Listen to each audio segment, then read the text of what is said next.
Parut lekuk ni terjadi disebabkan oleh kesan daripada jerawat. So jerawat ni adalah salah satu bentuk inflammation ataupun keradangan kulit.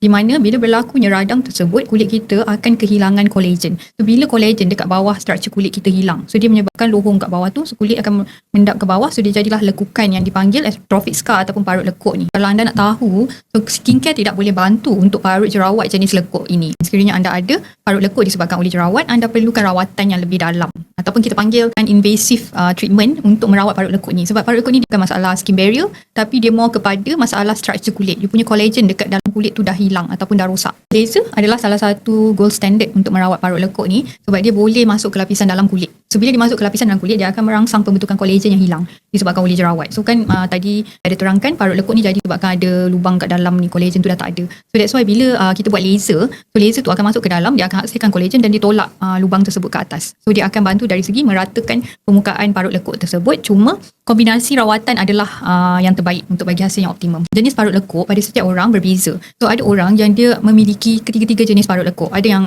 ice pick scar, ada yang box scar dan juga roll scar. So ketiga-tiga ni dia punya pendekatan ataupun jenis rawatan adalah berbeza. So untuk parut box scar, you perlu buat CO2 laser dan juga subcision. Tapi untuk ice pick scar, you perlukan TCA cross. So that's why kombinasi rawatan untuk masalah ini lebih optimum lah, you dapat hasil yang lebih optimum.